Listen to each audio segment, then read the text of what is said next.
welcome to another edition of JAC-in-a-Box presented by Jacoby Art Center. Today we are going to be learning about mandalas, and with mandala artwork, this is supposed to be a really relaxing exercise, and I will give you a little bit of information about mandalas and tips and tricks on how to make these. So you should have received in your pack a wood block that's blank, and it should have a eyelet screw attached to the top with fishing line. This is for hanging. You also should have received a Ziploc bag, and inside the Ziploc bag you have a larger wooden tool, you have two types of toothpicks, one's pointy and one's flat, and then you have a paintbrush and you also have a wine cork. These are your tools for creating marks on your mandala. So I'll just go ahead and get those out.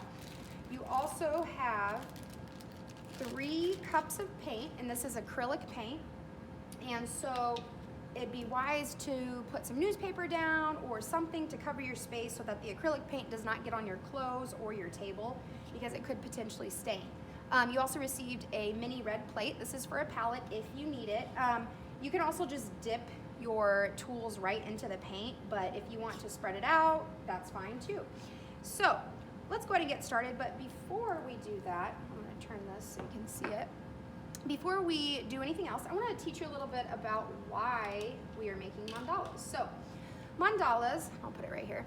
Mandalas are a sacred art form, and it's popular in Eastern religions such as Buddhism, and also in other religions as well, like Christianity. So you could say that circular designs on stained glass windows at church, all of those things in that circular pattern kind of are connected together. So the idea behind a mandala is it's in a circle because it represents the universe. This is popular in the Buddhist culture with mandalas, that all of the circular patterns, the radial patterns, they represent the whole universe. In the universe, everything's connected. So that's the idea of the circle. So we also say that it's for enlightenment. So when someone is making a mandala, they are practicing to develop their enlightenment and see things for what they really are. So instead of overthinking something or thinking about something else while you're doing your artwork, the idea is to be completely focused in that one activity that you're doing. You're not thinking about what you're eating for dinner, what you're doing next week. You're only concentrating on that one moment in time. And that's supposed to be a meditative resource and cause tranquility. So hopefully we can get a nice meditation going with this project. So this, like I said, is used for meditation. So as you're putting the dots and patterns down, it's supposed to be kind of like a trance. You start doing it without even thinking. And so this generates positivity for yourself and for others. They say that, when you're doing this and you have those positive emotions, it sends out to the universe and makes everything else positive. So no overthinking when we're doing this. Don't think too much about the pattern you're making. You can keep it simple, just whatever happens in the moment happens, okay? So the characteristics of the design of mandalas are typically that they're a geometric design, so shapes that are pretty exact, like circles or half circles, lines. The word mandala actually means circle. So we are creating it in a circle pattern, a balanced radial pattern. So let's go ahead and get started. So for this project, I'm going to just use this one since I've already used my previous. So go ahead and get your paint out, and you can pause the video if you need to get situated, and at any time you can pause the video. So what I gave the cork for is in the very middle, you can make one large print to begin with if you'd like. So when you do this, dip it in the paint, but also take the cork. So I dipped it in, and there's a lot coming off of here. So I'm just gonna go ahead and dip some of it on my plate, so that way it's not so runny and we don't have too much paint. So something like that looks okay. It's got a little excess paint, but no big deal. So I'm gonna take the center of my wood, and yours is a little more circular piece. I'm using a piece that's kind of broken, but stick it on there and press pretty hard, and I leave it for a few seconds so it really gets on there, kind of rocking around, and then you have your shape. And if you don't like how that turned out, you could take your paintbrush and dip it in, and you could fill in the rest of the area. So it's just kind of like a guide to get a perfect circle if you're kind of weary about making your own circle, okay? So I'm gonna keep going and make a real nice line on that. Okay, so I finished that part. Now what I'm gonna do is start my radial pattern. So choose whichever tool you'd like, choose whichever color you'd like.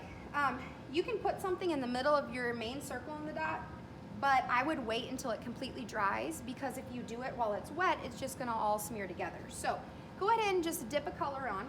And so when you do this, you want to just press lightly, kind of like you're just barely tickling the top of the wood piece, okay? If you press too hard, you're going to get these rings in your paint, and then you're gonna have to end up going back over it. So don't press too hard, just give it a light little touch, and then it's just a little bit more clear, okay?